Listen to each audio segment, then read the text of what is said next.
Hi, friends.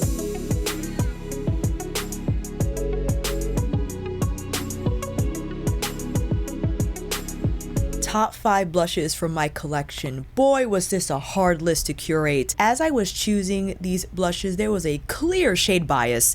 You know what shade that is. I won't even say it. You could just type it in the comments. I wanted to, however, diversify my short 5 pick list a little bit more, not only in shade, but in texture. I tried to hone in on these blushes, these products, which ones made the most impact in my collection, the ones that I think about the most, that I use the most. And yeah, it was tough, you know. I gave myself 5. I could have just titled this my favorite blushes out of my collection. I feel that would have been a little bit of cheating. Let me start with this blush, which I already gave a clue about in my mid-year faves video. I had low expectations for this blush. Shame on me. Because it's a fashion house, I had my assumptions. Boy, was I wrong. That is no other than the Gucci Matte Luminous Blush 06 Warm Berry. I feel this shade is radically unique. It's berry, but it got a little bit of plum red in there. That's the shade alone. The texture is phenomenal, and the reason why I had to include this blush on my list is the fact that it gives amazing sculpt, but also flush at the same time. It's giving you that high cheekbone, sophisticated look, right? Because, let me bring you in a little closer. That's enough. A shade like Warm Berry, I prefer to not place lower here on the apples of my cheeks. I usually reserve this region for the peachier coral tones to create more of that sunburnt look on the face. Warm Berry, I feel on my skin and my face structure to be applied higher, right? Closer to the cheekbone, so it wraps around that area. You could also bring it higher here in towards the temples, and the way it envelops my face and just gives that beautiful berry hue, but the texture is wonderfully silky. It's matte, but I think appropriately named matte luminous. It doesn't look dry on the skin. It has a little bit of sheen, again, despite the matte formula. The color is just outrageously perfect. I don't know what else to say about it. When I wore Warm Berry for the first time, I was baffled as to how beautifully formulated this blush is. But the shade, my goodness, it's soft and it's buildable. You have the room to build that intensity. If you wanted to take it lower, you could take it lower. If you wanted to build the color more heavily into the hollows of the cheeks, you can do that. But just look at the fact that this is a berry color, but it's giving me sculpt. It's shaping the face. You can't deny it. So I had to start off with Warm Berry. The compact also, gorgeous. You know, Gucci has some hits and misses package-wise throughout the lineup. Like, for instance, I cannot stand the nail polish bottles. I don't like those plastic pink handles. But the compacts, especially for the blush, with the little stars here and the clasp and the mirrored gold line. You know, if you know, you know. The other shade that I had included also on my mid-year faves list is Soft Red. Soft Red is exceptional. Will deliver that sunburnt look on the face immediately, effortlessly. The reason why I decided to stick with Warm Berry, because this shade was my first Gucci blush and the one that just stands out still amongst the several shades that I have in my collection. This gonna be on the face for autumn, okay? This one right here. Let's now go with the cream, right? Cream formulas, I think, dominate my blush collection fairly well. And the advantage to using a cream is the fact that it does appear more skin-like, right? Because powders, because they are a drier product, if you have drier skin, it could look dull on the skin for sure, unless it's the Gucci Matte Luminous blush, okay? But if we're talking about leaving behind more of a glass skin, like a sheen finish, This can, but the reason why I feel this is unique is because it's moussier in texture, and although it's like a wet product, it doesn't have that same dewy finish, and that is no other than Phytosurgence Skin Spark Blush Balm in Singe. I had to include Singe. Caveat, I love and adore Ember, Inferno, and Smolder. Those are my current Phytosurgence blush shades. I included Singe because I, like I said, had a strong shade bias, didn't include a lot of pinks, and I wanted to give Singe some love because I do adore this shade of pink. It's warm, it's not too cool, and it has some red in there. It's almost like a hot pink, not hot pink magenta, it's more so like a corally pink. It's just lovely, and I usually just tap this with my finger.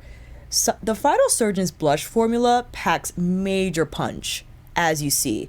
I didn't have to apply a lot, but what I appreciate about the texture is that even though it's moussey, it doesn't have like that same cream, like it's not like the Tower 28, it's not even like the LYS higher standard cream blush formula. It's in between. It's like a soft matte mousse. Does that make any sense? I adore how it sets on the skin and how it looks. I think it beautifully delivers that skin-like finish, that natural finish where it appears as if your skin is producing this flush all on its own without the use of makeup, but we're totally using the makeup. And the color, you see how the color is pink, but it reads a little warmer? My goodness. If I wanted to, I most certainly can build up the color. What I like to do is place some of the product on the back of my hand, then take a brush so I can build this with a little bit of control. Because if you pick this up straight from the pot, the texture does adhere very well to brush bristles, and you could apply a little too much at once on your face and it might prove to be tough in blending out. If you wanted, you can instead tap and then brush off to even out that application. Go in on the cheek area, and in contrast to how I applied Warm Berry from Gucci, you see how I prefer these more coral pink tones to be placed on the center of my face, apple of the cheek area, even like under the eye and over the nose. I do think this more so emulates just like that beautifully sun-kissed look on the face in a way that's spring-like, flushed, fresh, okay? And I adore the finish. I think it's beautiful for drier skin types where they rather use a cream product because ultimately it will appear maybe more soft matte on their skin type because they are drier versus, yes, someone who's more normal to oily or even combination, this will appear a little dewier. You could probably steer the finish more depending on the foundation you're using. For today's demo, I am using the House Labs, which has more of a natural finish. With that said, this is going to establish just a more sheen finish because the foundation itself is already on the natural part of the spectrum, right? Which probably lends that more soft focus finish when applying a powder product. So you could have a little bit of control in regards to how you wish your different blush formulas will appear on your skin depending on the base. Also, what I appreciate about the Phytosurgence formula is how well it does on bare skin. If you're one to just slap on the blush without any foundation or what have you, you most certainly can do that. And the color, the coverage too is extraordinary. So I had to include it. It had to be on the top 5. And I know Phytosurgence released their bronzers. I did not buy one yet. It has nothing to do with me not liking Phytosurgence formulas. I'm just trying to hold back a little bit, fam, because as I said before, I got rid of a lot of makeup and I have a lot of bronzer. All right, I got a lot of bronzer, and one of these days I'll buy it. But as of now, I am thrilled, perfectly happy with my Skin Spark blush bombs that I already own in 4 beautiful shades that are in my wheelhouse of blush shades. So, and had to present Singe because Singe, I think, is a beautifully unique pink, especially on my skin tone, where it delivers like that pink flush color but doesn't look too cool tone or like neutral tone. You know what I'm saying? You might be wondering about Hibiscus Haze.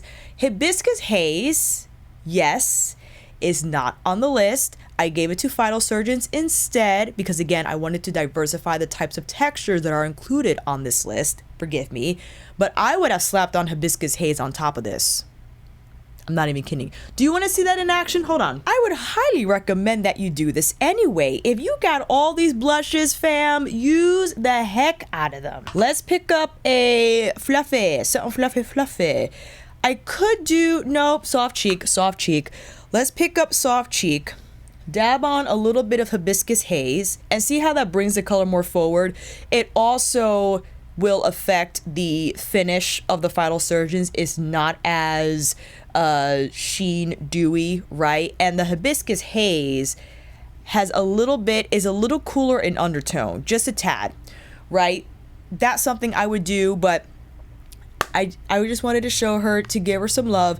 The Phytosurgence for me had to be on the list for all the reasons I outlined. Let's move on to number 3. Let's go into more of a hybrid formula, shall we? When this formula dropped in January of 2022, heavily anticipated from Suqqu, their melting blush formula. One of its kind. It feels like a cream in pan, but applies like a powder, beautifully emollient. It has a natural sheen finish. This is the shade 08 Tomoshibi. Look at this. It's perfect. What can I say? This is like a brown, warm brown, giving you tawny vibes, a little bit of tawny maple maybe. The melting blush formula from Suqqu, I think, is, and this is why I had to be discontinued, because the brand had explained that they reached a certain point where the quality of the ingredients, they will have to compromise on that, because this formula calls for, I guess, specific ingredients to make just this emollient feel on the skin happen while delivering that beautiful color payoff. So they had to discontinue the line. I still had to include this on my list because, again, if you know, if you have a melting blush product from Suqqu, very much different from their pure color blush formula, that's a true powder. But my gosh, Tomoshibi and the way the melting blush formula applies on the skin is just outrageous. It wraps around, it just hugs the skin, and because it has just a creamier consistency, the way it applies and the finish is extraordinary. I have a bunch of these shades in my collection, and it was hard to choose one, but I remember the first time I applied Tomoshibi, I was floored. This color, you can't go wrong with the brown, but this has a little bit of like, there's some red in here, but dare I say, like, it's a bronzy, blushy type of a color. You know what I'm saying? It definitely can serve as blush 100% because it's not so brown in its base that it would just exclusively give you sun-kissed vibes. An example, I had this color on standby. This is from their Pure Color Blush formula, 137. I think for one of their autumn releases, is basically, it's a similar color, but this has a little more pink in there, you see, and compared to Tomoshibi, definitely a little more pink. I almost included this one too because when I wore this for the first time, outrageous. Had to include Melting Blush instead, again, because of the formula's uniqueness. And the color, when you have a formula with these different shades, the finish on the skin, it's just different, right? If this was a powder, I just think it wouldn't show as it does. You know what I'm saying? I'm having a hard time articulating right now, describing the Suqqu Melting Powder Blush Formula. It has a grip on me that I cannot explain, but I think you can tell what I'm trying to say, what I'm trying to convey. And yes, I understand the shortcomings of a formula that is creamier than a typical powder. It could wear faster, for sure. I do believe, however, if you apply this on a more soft matte foundation, it could hold a little longer versus you applying this on a more dewy type of foundation, right? Or maybe you powder this area lightly with pressed or loose powder and then go in with the melting powder blush. You could try that. Let me know what your experience has been. Please explain down below. I would love to know. Had to include melting blush formula on this list from Suqqu. It was a must. Hopping back into a cream-like product, I think this release nailed it. And no other from Ms. Danessa Myricks, her Blurring Balm Flushed. I believe 6 shades that released at once. This is Bellini. I thought I had picked up Jubilee, but I totally lied. This is Bellini, and I had to include the peach, the peachy coral, because peach could be a little weird on me. I adore the concept of peach, you know, as a blush shade. It just reads brightness, vibrancy, right? It gives you that life on the face. Sometimes it doesn't translate as well depending on the color. But Bellini is a good pick. And I have Jubilee as well. The reason why I'm not presenting it is because I have plenty of shades, clearly from what I've already demonstrated, that exhibit the terracotta vibes, all right? So I wanted to give the peachy vibes a chance to show how they could be a part of the party. 100%. I understand seasonal makeup is a thing, for sure. I encourage you to wear whatever shade you want during whatever time of year. I tend, however, to reserve the coral pinky peaches for spring and summer. For winter, sure, if I'm feeling it, but it's rare. Autumn, winter are for the plums, the berries, the wines, the terracottas, the burnt, even the reddish shades, right? That's just how I roll. But we're still in August, so let's put on some peach. And in the same manner I approached the Phytosurgence Skin Spark Blush, I would with the Bellini. The Bellini, it has really great adherence on the brush, so I like to control the application by tapping on the back of my hand first, so I have a more even application when applying the blush. And also I would take the peachier shade closer to my nose and over the nose, right? Because I feel that's appropriate to do. And this peachy shade, look how it just, so see, this side is giving you autumn winter 2023 sophistication, and this side we're wrapping up the season with that peachy vibrant look to the skin. Okay, in person it looks pretty intense. Bellini could look super intense on my skin tone. If that happens, you can take the foundation brush or sponge that you use to apply your foundation, tap on, so a little bit of the color can be taken away. I purposefully over applied just so you can see with the light hitting on camera how Bellini appears on my skin in this fashion, again from cheek onto nose. I had to include it on this list because I think this peachier shade, since the Melt Cream Blush Lights, Sandy Cheeks, I adore. I think I included that on, was it the terracotta list? I did like a cream blush roundup video maybe 2 years ago, and it was on that list as well. The reason why it's not on here is that I do believe the Danessa Myricks Blurring Balm Flush is a superior product in terms of pigmentation, and also I think covers a wider spectrum of skin types, where sure, it's not like the Phytosurgence. It has more of a soft matte finish because it's based off the Blurring Balm formula that's meant to combat excess oil on the skin so it doesn't look too greasy. But the peachy color compared to Cali Dream, I think it was from the Melt Blush Light line, Cali Dream doesn't appear as robust like Bellini does. And again, as I mentioned before, peaches could be hit or miss on me. Bellini, though, I think is beautifully perfect. So I had to include it because of those reasons.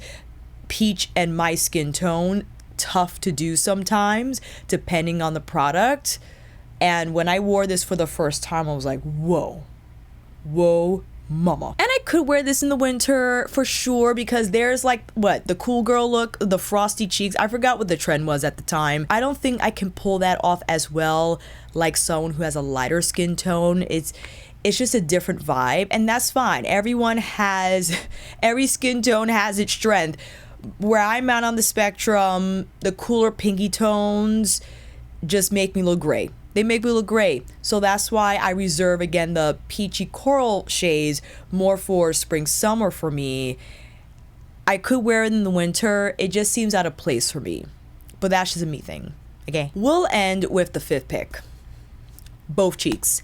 I think you already know what it is. And let me preface this by saying that Pat McGrath Labs Legendary Color Balm blush sticks are not on the list. I thought it unfair to include two picks from the same brand. I wanted this list to be as cutthroat as possible. I think you already know what it is. This blush shade, by far from my entire collection, is my favorite. That is no other than our beloved Paradise Venus. Paradise Venus is your perfect terracotta shade. It has the warmth, it has the bronze, it just an earthiness about it that I feel is multi-seasonal. I could wear this for spring, summer, autumn, winter, any time of year. And you're like, well, Alicia, if you wear it for summer, like you wear a peach, how come you can't wear? Listen, it's because this color, it's versatile in terms of its placement. And I'll show you with both sides. Let's say I just keep it higher here, like I applied Tomoshibi and Warm Berry, right? I'm gonna nudge it right here into the hollows of the cheeks, keep it higher, and look. Do you see the color? Okay. Now I'm kicking myself for not picking another shade from the Melting Color. But this is what I'm talking about. I'm gravitate towards these types of shades. You know what I'm saying? So this is how it appears higher. I'm going to take a little bit away from my forehead, and we'll do the forehead thing on this side. Okay? Higher on the cheekbones. This is how it looks if I apply it more on the center of my face. Then bring it up, carrying it a little bit here on the forehead and around the brow, maybe a little bit over the nose. And this is what the effect Paradise Venus has on the center of my... Look how sunburnt I look. I look like I got a suntan instantaneously. But here, it's a little more sophisticated. You got a little heaviness on the hollows, but it's giving you sculpt. It works both ways. It most certainly works both ways. The formula, though, this is demi matte, so it's giving you a little bit of like a satin, a little bit of a matte is in between. Well, maybe not satin because it doesn't have the pearl. It's not super matte in terms of the finish, right? There's still a bit of sheen here, but I have been removing my blush with Vaseline. I'm trying not to use Bioderma because it is quite drying now since I am on my skin sobering journey. So I have been using Vaseline to remove my makeup, and the residue a little bit is giving, I think, the Divine Blush formula a little bit more sheen, but I'm not mad at it. I gotta say, I like that natural highlight that's occurring right now without any actual highlight. But here you are, Paradise Venus, an exceptional shade in terms of its versatility, the undertone. It could work on several, depending on how much you apply. You can dial the intensity up or down. You can choose where to apply it on your face, and that immediately will dictate how it's structured and how it looks, how you wish to shape your face, how you wish your complexion to look like. When I started making this list, Paradise Venus was the first blush I took out. It dictated the rest, right? And Warm Berry also was another one that was just a no-brainer for me. These are the 5 for sure. I have other favorites. okay? Because I'm sure you're wondering about the Rose Ink. Love Rose Ink. Foxglove is a cream blush product from the Rose Ink line. Adore that shade, right? It's in my wheelhouse of fave terracotta shades for my collection. I just had to pick these because, as I had said at the beginning, the impact, the inspiration, the fact that when I pick these blushes up, it's just so easy and effortless. The way they apply, how they appear, how many tools I can use these products with. That's what helps me curate this list, for sure. And again, not to invalidate my other favorites, because you've seen my videos, especially for you who have been watching me for years and how I gush about different products. I probably still have them, okay, somewhere in my collection that I will pick out and use. But these 5, they are top tier. They are on the peak hierarchy of blush favorites for me. And again, I just wanted to stick with 5 to keep this list special, to keep it high standard. You know what I'm saying? Speaking of higher standard, no limits, higher standard from LYS. I love that blush line, 100%. There's just something about the Bellini. There's just something about the Danessa and the Phytosurgence. Okay, that's all it is. I kept the top 5. These Paradise Venus, yes. I wanted to present these as the creme de la creme of my blush picks. So let me know, fam, what your top 5 blushes are. Maybe you don't even do top 5. I know it's tough. Just tell me what your favorites are and why. Maybe some of these are on your faves list. With that said, I'll see you down in those comments. And until then, that is a wrap. Thank you all so much for watching. I hope this video helped. And if you like this video, please give it a thumbs up or maybe consider subscribing to my channel. And until then, I will see you in here again with another review tutorial. Top 5 list category. Let's see which one is next. Until then, take care.